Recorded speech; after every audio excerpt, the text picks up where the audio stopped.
Hello, friends. Welcome to yoga. If we haven't met before, my name is Stacy, and I have the absolute pleasure, the joy, the privilege, and the honor to guide us through a yoga practice. Tonight, what we're going to do is we're going to do yin yoga. So, if you're unfamiliar with yin yoga, if you think about the yin yang symbol, most of us have seen that. It's the white swirl and the black swirl, and they connect together. Well, that white swirl has a black circle in it and the black swirl has a white circle in it. It's because the two need one another. They connect, they combine, they come into harmony with one another. So most of our day, we are living in more of like a yang, or if you want to say yang, kind of lifestyle, right? Like getting up in the morning, God willing, we're getting up out of bed, we're moving around, we're brushing our teeth, we're getting dressed, we're going to work, we're going to school, whatever it is that we're doing, we're moving most of the day. Even if we're not moving a lot, we're still being active, like in the mind and all of those things. And that would be considered that yang portion. Now, in order to have harmony, you got to have the yin, right? So you can be up all day, but we all know what it's like to go without sleep, especially like if we're going without really good sleep for a long period of time. We're just not functioning as we should be. It's not great for our health. We know all of these things. So we need that yin portion. So if you think about sleep, if you think about kind of more of like restorative work, that's where we're going to complement the action with the rest. So yin yoga is going to kind of on the outside look more restful because we're only going to go into a couple of poses. We're going to hold them for a few minutes at a time. It's very different than restorative yoga. So if you've never done a restorative yoga class, please, please, please put that on your schedule of things to do. Lots of times we all kind of generally ache for a massage, but massages sometimes are kind of out of our financially. They can be a lot of money and stuff, or you can afford a massage and maybe you don't find a good masseuse and stuff, and then it feels like a waste. You will never waste money on a restorative class. They're usually about an hour, hour and a half. Some of them are 2 hours. They're going to cost way less money than a massage. I totally want you to get massages, but like I said, if that's not in the cards, maybe find a yoga studio that does restorative. And restorative yoga, what you're doing is you're going to bring in a lot of props, which they will provide. But it's a lot of pillows, a lot of blankets, things like that. And what happens is you use, according to the instructor, they're going to kind of instruct you as to where to place the props. And then those props are going to support your body so that your body can kind of feel heavy and come to a deep, deep rest. So you'll only do maybe 4 poses in that whole hour, hour and a half or so. Maybe you'll do 5 or 6. But your body is just coming to a deeper rest, like in a position that is supportive to the body to feel at rest. Lots of people fall asleep in those classes. 100%. If you have a yoga studio near you that does restorative classes, absolutely do that. Now, yin yoga, we'll come through a handful of poses. Yin yoga, you are actually being active, but rather than drawing awareness to the muscles, even though there's always going to be residual muscles, or trying to build strength or flexibility or balance, the things that you would do in a traditional yang practice. Instead, we're going to target our tendons, our ligaments, our bones, our fascia, our deep connective tissue, things you don't traditionally hear in a more traditional yoga class. So we're going to be adding some compression to these areas. You are going to listen to your body and figure out what feels best for you. Less is always more. Now, the body traditionally needs about 5 rounds of breath to create some space. So don't be in a rush. That's the last thing we want to do. Finally, in yoga, in our yang classes, if you're going in through a vinyasa class, every breath has a movement. If you're doing a hatha class, that's where, let's say you're going to hold like a warrior 2. You're not going to do all of those vinyasas, all those push-ups and back bends and things. you're going to hold those usually for about 5 rounds of breath. This we're going to hold for a few minutes at a time. So natural breath versus a forced breath. So keep that in mind. If you happen to have some props that you can use, maybe pull off pillows off of the bed or pillows maybe off of the sofa, they will be really, really helpful when we get into some of the poses. If you don't have them, it's all good. It's all yoga. You don't need to worry about that. I'll just tell you some things to think about so that you can be a little bit more mindful. Now from here, we are going to start our practice. Go ahead. If you're in a seated position, go ahead and extend the legs. If you want to stand up and just move your body a little bit before we come into our yin practice, please, please, please, please do that. This is your practice. It's perfect. Make it your own. Take some ownership of your practice. That means if you feel like you need water at any point, go ahead and take that water. So again, you don't need to do what I'm doing right now. We're not started. We're just going to start to maybe just settle into the body a little bit. Get a little bit of stretching in.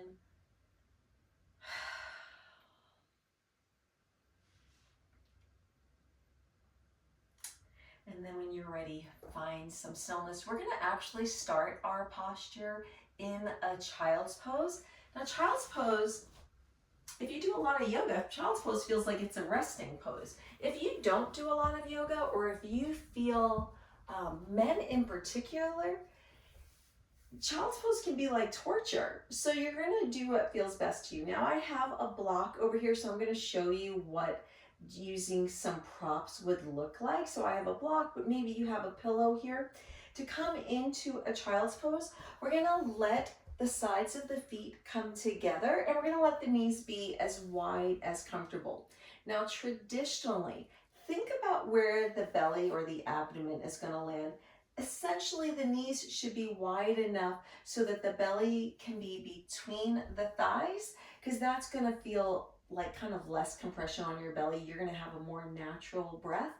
Once you've come to that position, and if you have any knee issues, you could place maybe a soft towel or a soft blanket under the knees. But once you've come to that position, we're just going to walk our hands towards the top of the mat just a little bit, not all the way, just so that we're kind of in like a tabletop. Now from here, we're going to send our hips towards our heels. We're just going to start to melt down.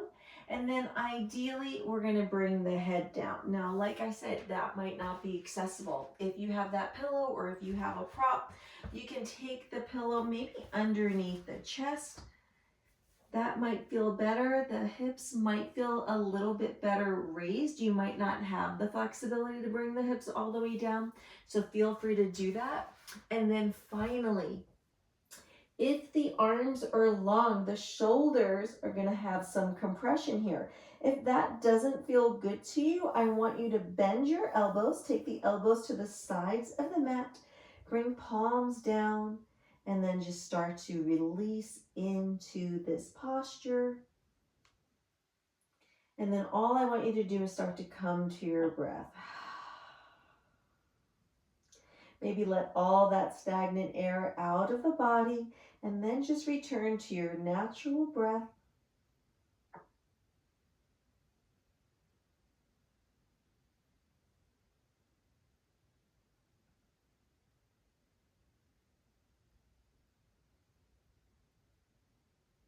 And then soften in your jaw.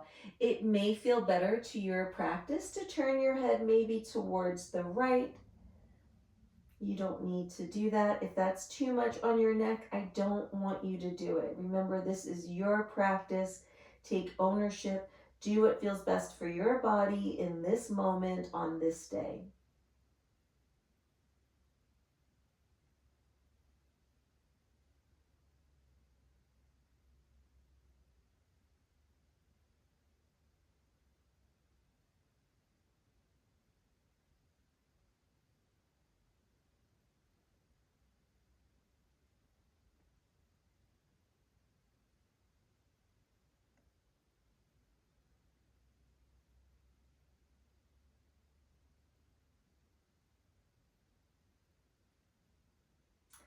Now on your next exhale, maybe the heart melts a little closer to the earth, maybe it doesn't. Just continuing to breathe.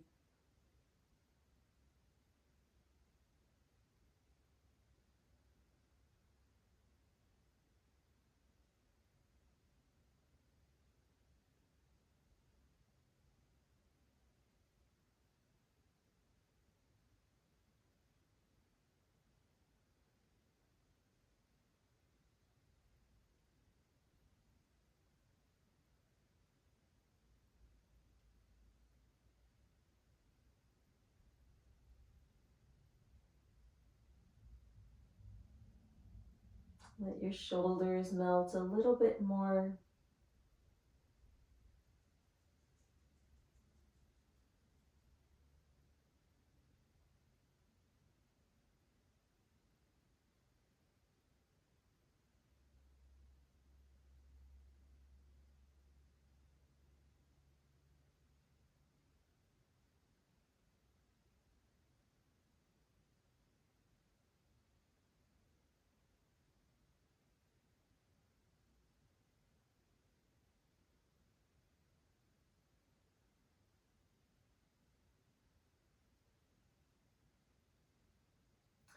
Now, if you did have the head maybe turn to the right, maybe on your next inhale, you bring the head back to a neutral position.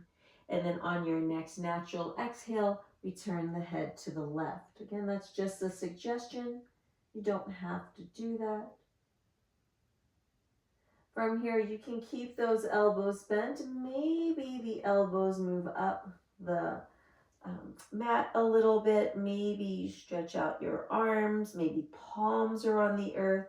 If arms have been outstretched this entire time, maybe you lift palms away from the earth and just have the fingertips on the mat. Again, that's just a suggestion. You do not need to do that.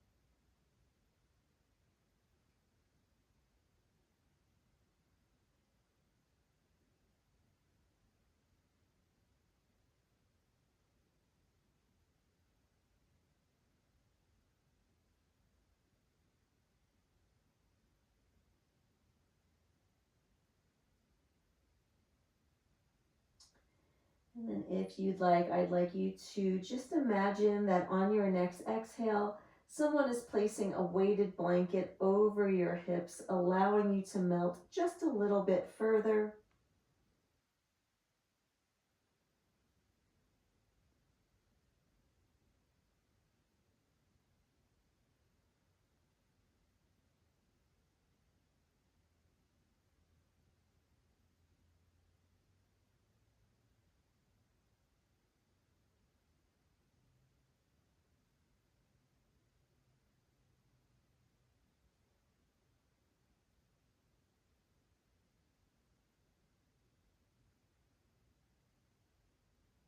And when you feel ready, let's bring our head back to a neutral position if it isn't already there.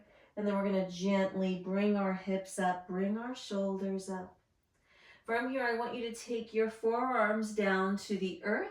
Shoulders are going to be right over the forearms. We can clasp the hands if you'd like. And then we're going to move our right leg back so we come to the ball of that right foot. Left leg comes back as well. We're going to be in a forearm plank for just a moment. I want you to let the shoulders round.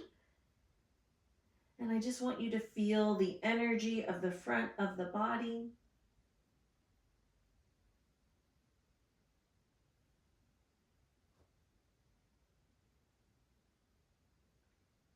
And then when you're ready, I want you to bring the knees down, untuck the toes, let the front of the hips land onto the mat. From here, I want you to take your hands to opposite elbows. We're adding some compression to the low back. If this is too much, you can bring the torso down closer to the earth. If you'd like, you can take a pillow if you have one handy between your arms and between your chest. Another option would to take a pillow underneath the thighs, and that would just lessen that compression.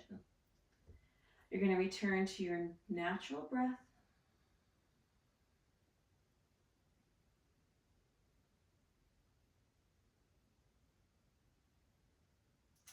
Now in yoga, we traditionally set an intention for our practice. And what I want you to do here is we're going to set a class intention, and the intention is about joy. And all I want you to do is to draw to mind something that brings you joy. Maybe it's a person or a food or a pet.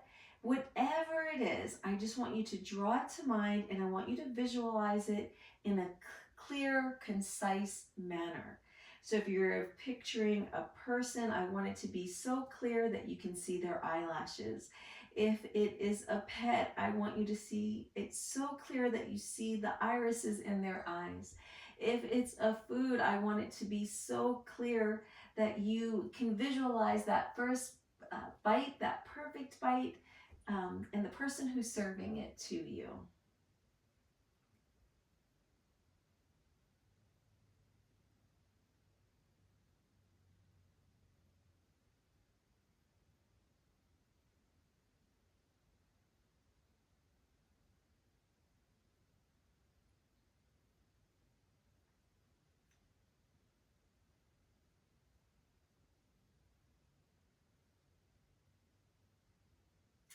Now from here, option, I want you to imagine someone that you really care about, someone that you trust, and they're going to place their hands on your shoulders with the fingertips facing the wall that's in front of us. And on our next exhale, they're simply going to just draw our shoulders towards the wall that our feet are pointed towards.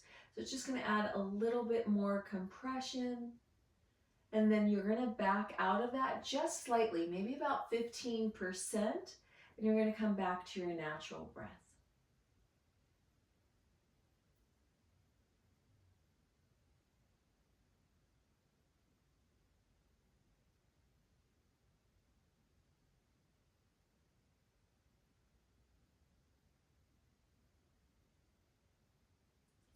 Now you're going to stay here because this is enough. Otherwise, we're going to release the hands from the elbows. We're going to place the palms onto the earth. You'll have to readjust your elbows just a little bit, most likely.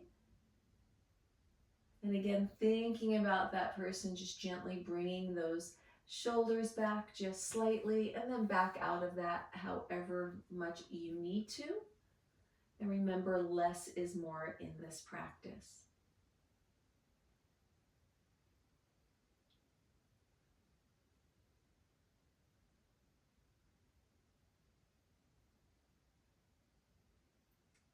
We're in what's called our Sphinx pose. There's an option to go further into our seal pose.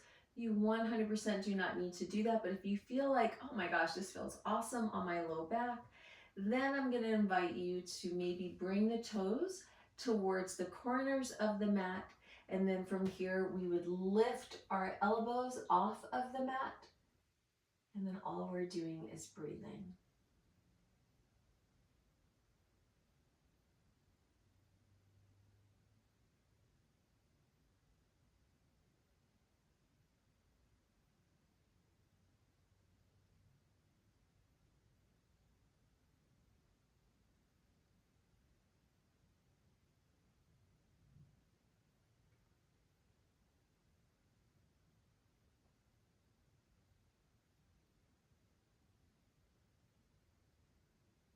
If you are in that seal pose, we're going to bring our elbows back down. Take a moment once you do that. Let's bring those feet closer together, just like they were in our Sphinx pose. And from here, no matter where you're at, we're going to go ahead and place elbows towards the corners of the mat.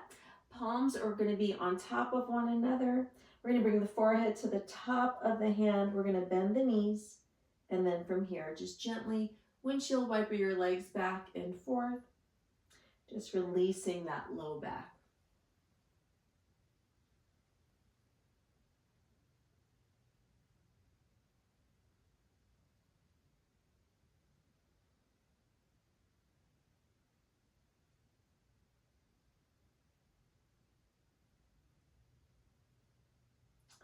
When you're ready, we're going to bring our feet down to the earth. We're going to take our hands close to underneath our shoulders. We're going to gently bring ourselves up. I'm going to invite you to close your eyes. Just let your body come to a organic space. That might be stillness. That might be a little bit of movement.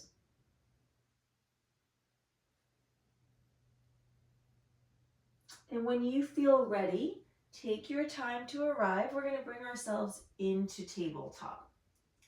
So for tabletop, we're going to have knees under hips. Shoulders are going to be over our wrists. I'm going to invite you to close your eyes, and we're just going to move through a little bit of natural cat-cow.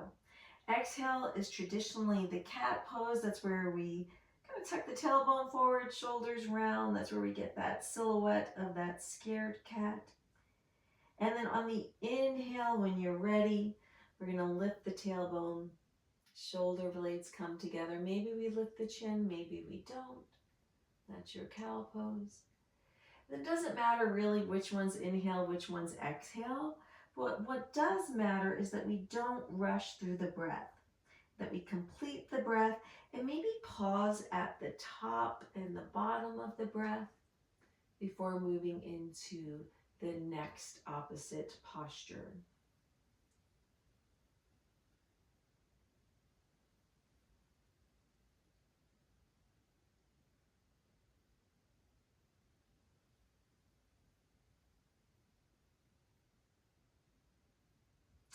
Next time you come into cat pose, I'm going to ask you to stay there. We're going to do what's called spinal threading. In your cat pose, that's where shoulders are rolling away from the spine. We have that scared cat back. I want you to take your inhale from your cat pose. Just bring your shoulders forward towards the fingertips. And then on your inhale, we're going to come into our cow pose. And we're going to drag our hips towards our heels. And then as we exhale, cat pose is going to come back up over the fingertips. Inhale, we're going to come back in cow, but it's going to be a moving forward, backwards, cat-cow posture. So for this, we're doing what's called spinal threading. It is important that the exhale is that cat pose and that the inhale is that cow pose. So think about almost like you're making a wave, right? The big exhale, the cat pose coming forward. It's like the wave crashing to the sand. And then the inhale is the water retreating back into the ocean. And then exhaling, wave crests, crash towards the sand. So I want you just to visualize that as we do this about 5 more times.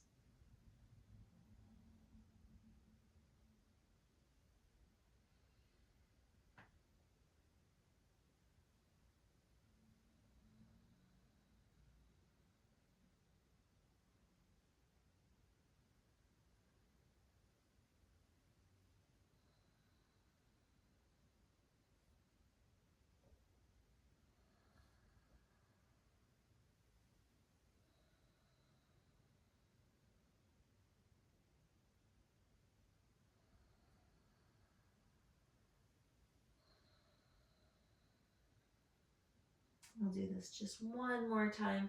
Inhaling. And then on your exhale, once the shoulders land above the wrists, we're going to leave them there, come back into our tabletop position. Now from here, we're going to move into what's called dragon pose.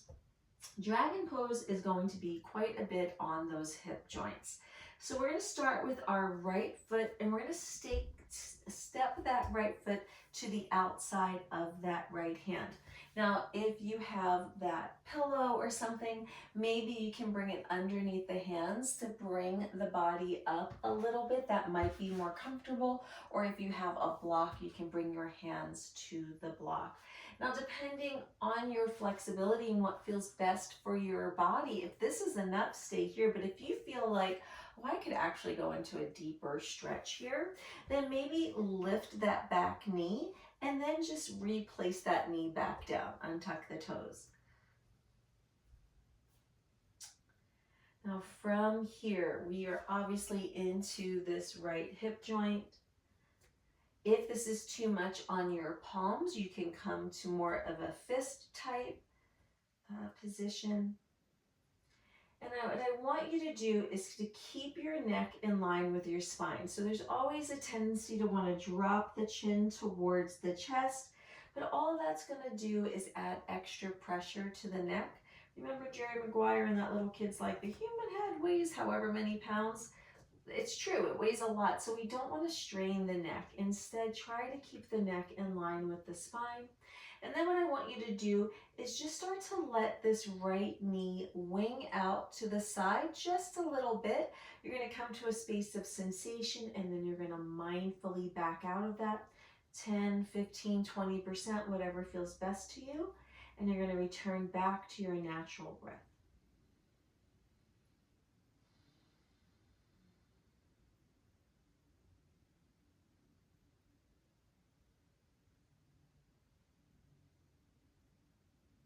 Release the jaw. And then maybe move the tongue away from the roof of the mouth. Just notice where you're holding tension.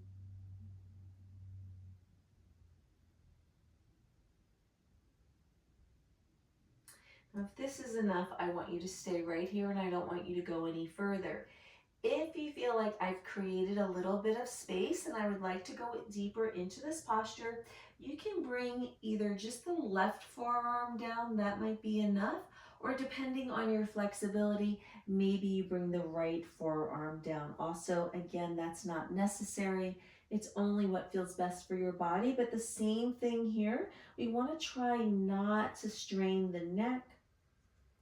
Depending on your body, you'll start to settle in. Hips might come down towards the mat a little bit more, like front of the hips. Maybe they're not going to do that. So just figure out what's best for your practice. And then all we're doing is breathing.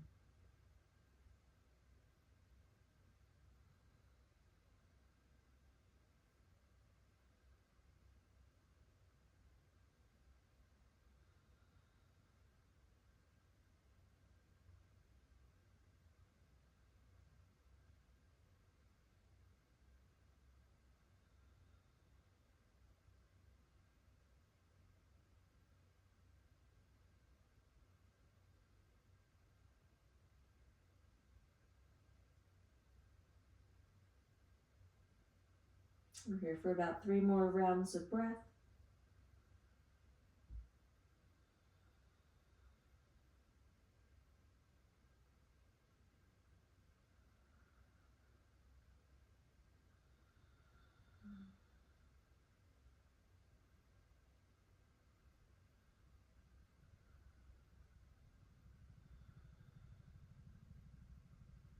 When you're ready, if you're on your forearms, you're going to come back up to your hands. We're going to bring that knee back up. We're going to transition into a swan pose next. Looks a whole lot like pigeon. Before we do that, maybe roll your hips back just a little bit. Right in this position, just finding that little small half split.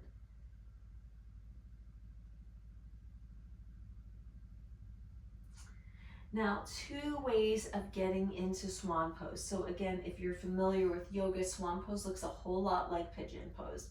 The reason why it's called swan in yin versus pigeon is that most people, if you do a lot of yoga and you go to more of the hatha or the vinyasa classes, they're going to talk a lot about alignment, just because, I mean, obviously I do that as well.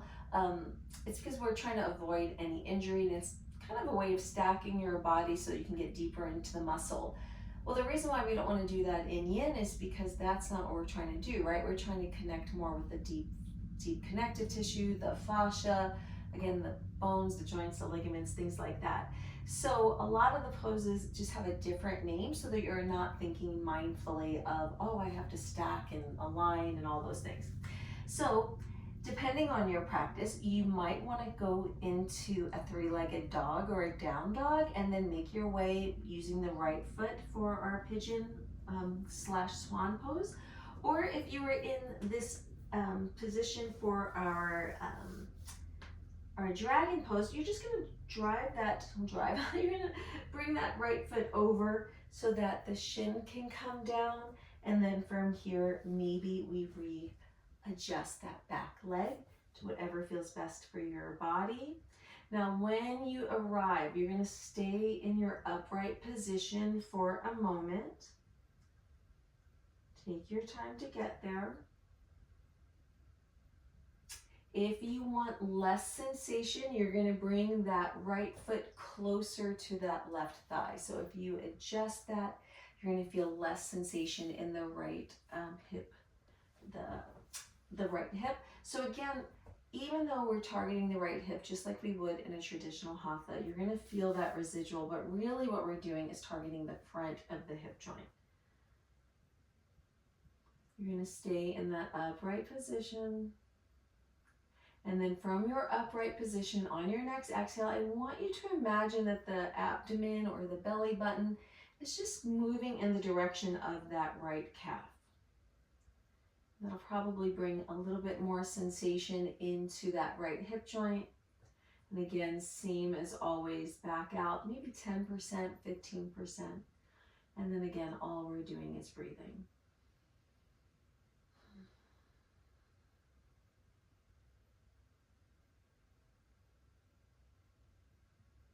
Notice where you're holding stress in the face and start to soften there.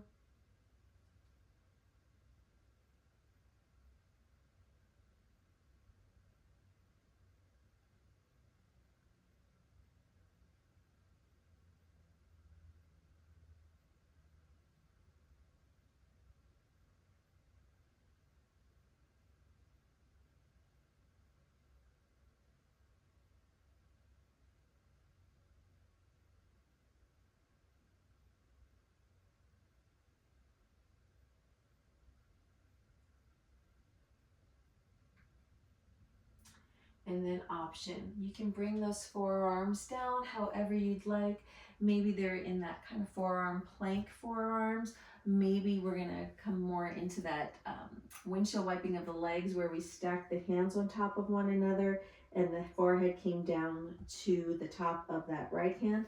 We're not gonna do anything with that back leg though, just so you know. And I know I use that as an example, windshield wiping, but that's not what we're doing right now.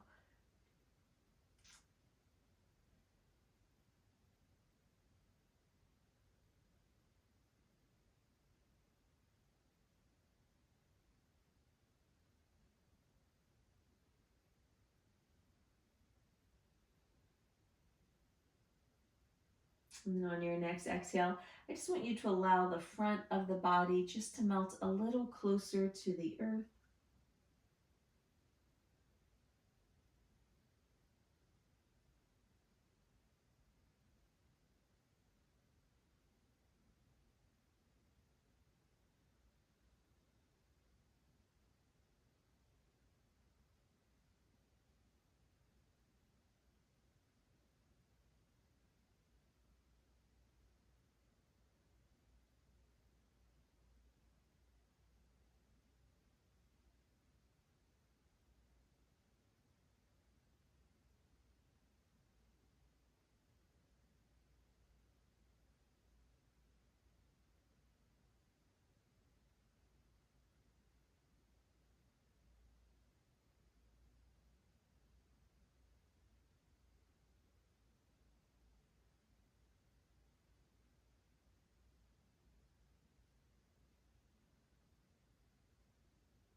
And then when you're ready, we're going to gently start to bring ourselves back up. If you brought that left leg back, go ahead, curl the toes under, lift the knee, and then just bring that knee forward, replace it back down. We're going to bring that right knee towards the left knee, coming back into tabletop. And you're just going to find some organic movement. So that might just be swaying of the hips. If you got into that pose from downward facing dog, I'm just going to recommend maybe moving back into that three-legged dog and then down dog and then coming down to the hips. Once you land, go ahead, find some organic movement. That might look like that spinal threading. It might be cat-cow.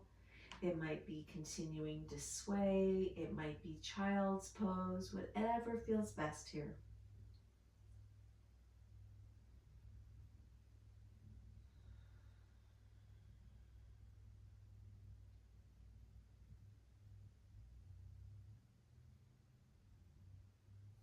When you feel ready, we're going to find some stillness. We're going to move right over to the opposite side.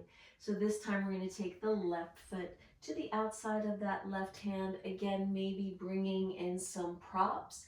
For me personally, my left side always has a little bit less range of motion than the right.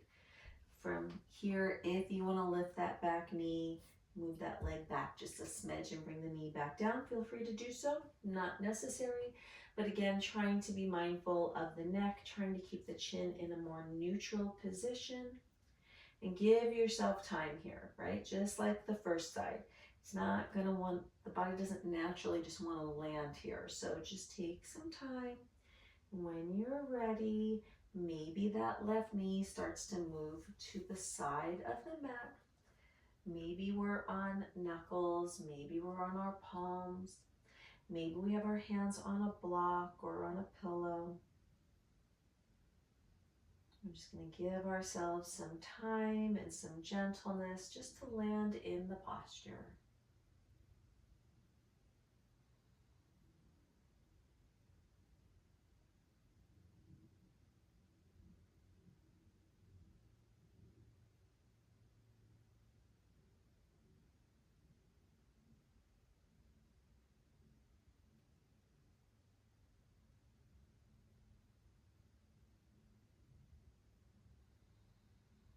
Maybe that knee comes down a little bit more, maybe it doesn't.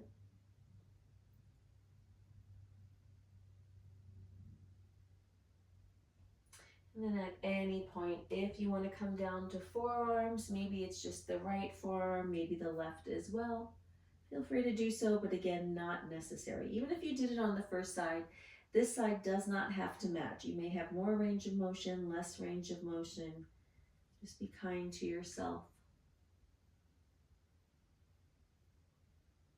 And then as always, unclench the jaw, soften in the face.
We're here for 3 more breaths.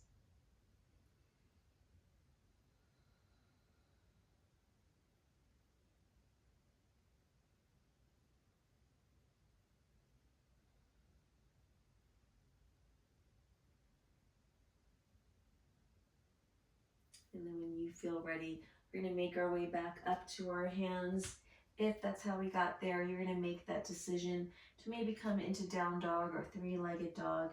Maybe from there you make your way to swan pose, or maybe we just glide that left shin and left foot over, readjust that right leg. Take your time to arrive. And we're going to again land in our upright position.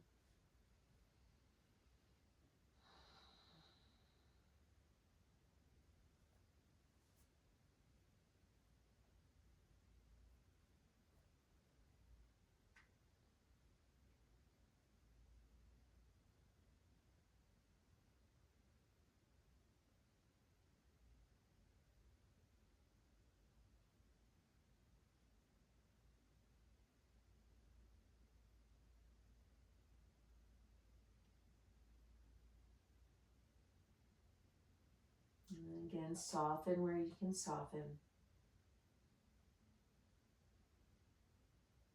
Again, maybe think about the belly button or the lower belly, just gently melting towards that calf.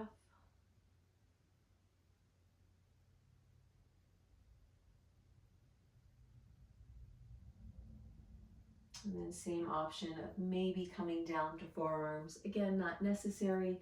And if you do, it can look however you'd like.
And we're here for about 3 more rounds of breath.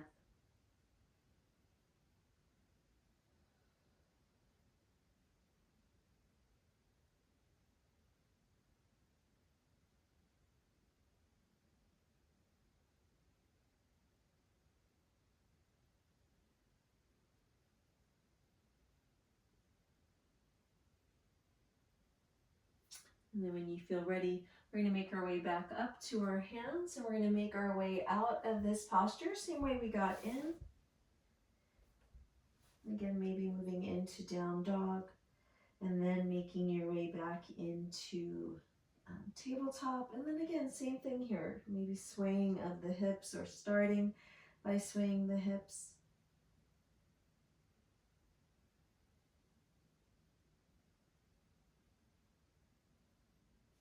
If you are swaying the hips, I'm going to make this suggestion to kind of draw a U shape.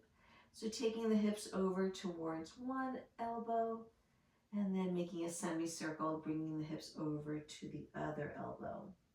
Now as you start to make that U, maybe it moves away from a lowercase u to an uppercase U. Maybe the hips come a little closer in the direction of the wrists versus the elbows, maybe not. And if that feels good to the body, maybe start to make a circle with the hips, completing an entire circle. And just go ahead, maybe make 1 or 2 of those. And then when you get to that elbow, you'll stop and you'll go in the opposite direction. Same thing, maybe making 1 or 2 circles with the hips. And again, that's just a suggestion.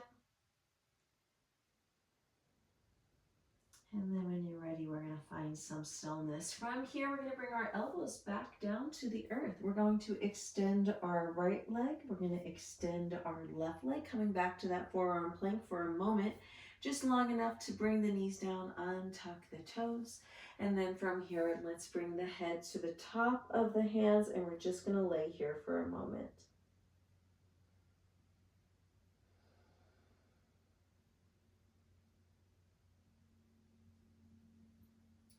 From here, we're going to come into what's called half frog pose.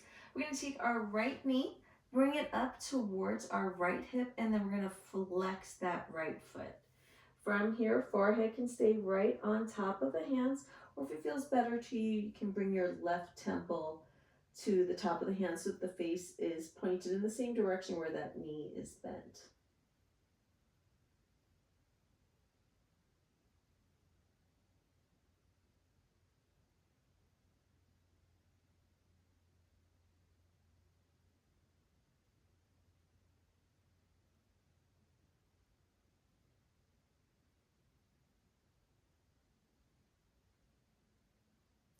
Now I want you to imagine that both of the hips are going to start to even out. Most likely when we bent that right knee, that right hip is up a little bit. So you're going to bring that right hip down a smidge. It's going to bring your right knee a little bit further away from the hip. And then you're going to lift that right foot just so that you can bring it over towards the right a little bit more and then place it back down. Again, we're going to keep that right foot flexed. And either you're going to keep the gaze towards that right elbow, or we're going to just gently come back to that neutral position. If you were in the neutral position the entire time, maybe we turn the head towards the left.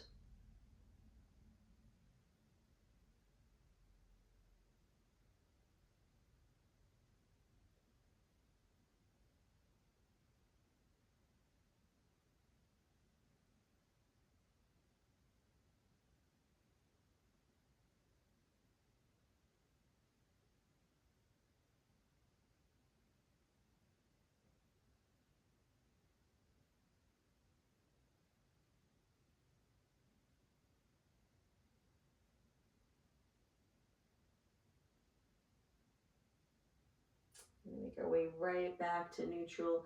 Bring that forehead back to neutral. Let's take that right foot down to the left foot. It's going to feel like the right leg is longer than the left leg, and we're just going to even that out. When you feel ready, let's bring that left knee up and flex that left foot. Same thing here. Maybe we keep right temple on top of the hand so that we're looking towards that left elbow, or maybe forehead is on top of the hands.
And then same option here. Maybe we start to bring that left hip down to even out the hips. It's going to bring that left knee over a smidge more. Maybe we lift that left foot, bring it over a little bit more as well. And then making that same decision. Do we want the head to be in a neutral position? Do we want the head to turn towards the right? You decide.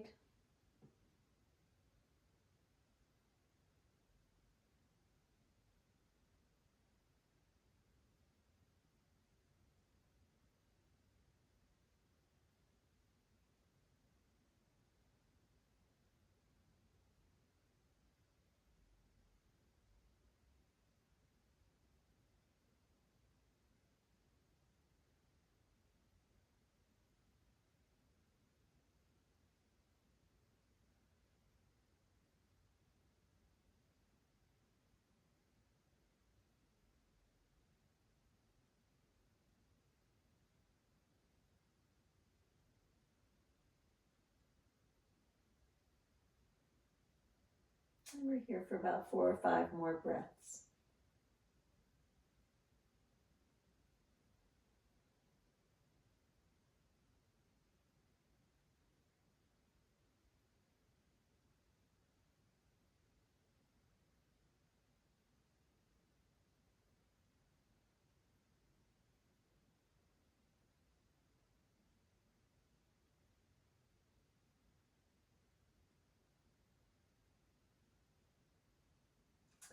When you're ready, head comes back to neutral. Let's bring that left foot down to meet that right foot. And then from here, all we're going to do is roll over onto our backs. And we're going to come into what's called banana pose. So from here, just readjust your hips and your shoulders. And then I want you to extend the legs, maybe take a nice full body stretch here. That might feel really nice. And then when you feel ready, you will just kind of settle in. What I want you to do is I want you to take your left foot over towards the left side of the mat, and then that right foot is going to follow. You're going to feel a deep stretch on that right side. What I want you to do is take that left ankle and cross it over the right ankle. From here, arms are going to be overhead. Lift your head and your shoulders, bring them over to the left just a little bit, and then back out of that a smidge. So it's called Banana Konasana. It's got the word banana in it. That's kind of the shape of our body right now. Now you can allow your head just to roll over to the left, or you can lift the head, turn it towards the right, whatever feels better to you.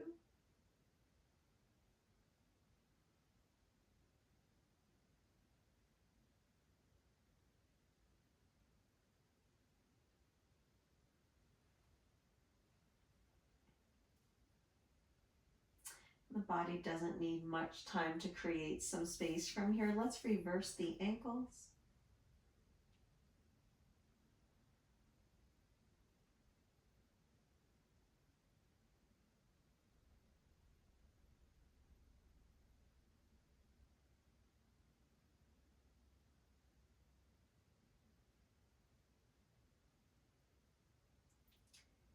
And then from here, we're going to gently back out of this. Let's bring the right foot back down. We're going to bring the feet and the legs back to neutral position. Let the head and the shoulders, bring them back to neutral as well.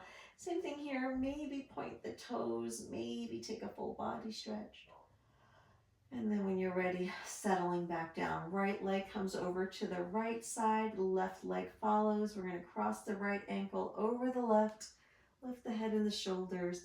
Bring them over towards the right, gently place them down, and then maybe lift the head, turn the head towards the right elbow, or if it felt better for you to turn them towards the left, you can do that as well.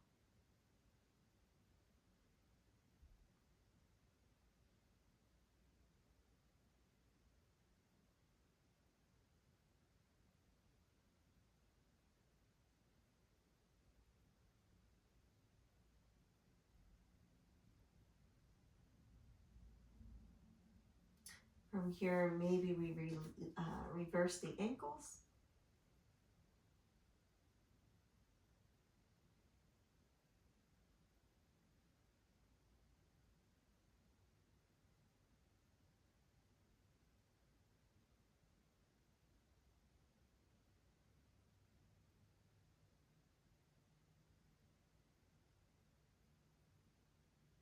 And then we're going to gently bring the head back to neutral.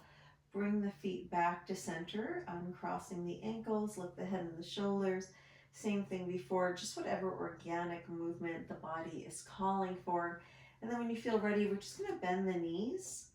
Feet are going to come onto the floor. Maybe lift and replace your hips back down.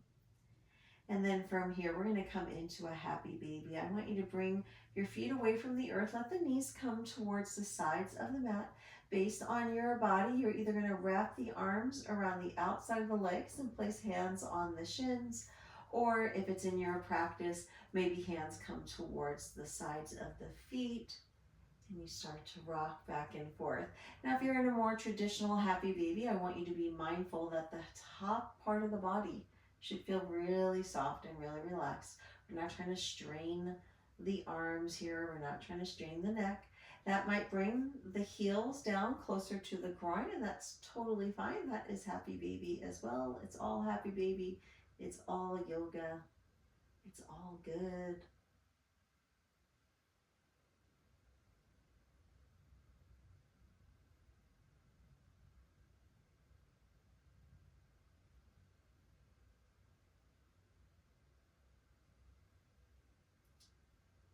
And then when you're ready, we're going to gently release. Maybe give the knees a little hug. And you're going to either come into a fully reclined position, letting the legs be long, feet fall away from one another, arms maybe by your side, eyes are closed. or if it's better for your practice to come up to a seated position, I'm going to invite you to do that. Wherever you land, eyes closed if that's accessible, otherwise at a soft gaze. Final resting pose, Shavasana, is our most important posture of our entire practice.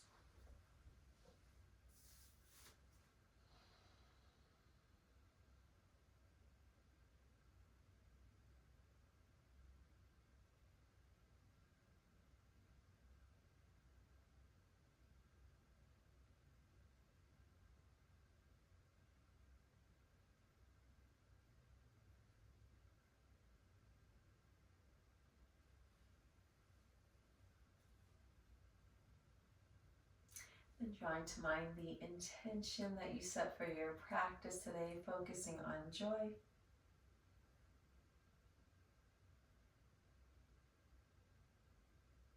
Finding gratitude. Gratitude for this beautiful gift of breath, this beautiful gift of life, this new day, this new opportunity. And then gently bringing movement to your fingers and to your toes. It's always an honor, a blessing, a joy, and a privilege to guide you in your yoga journey. Peace be with you, my friends. I look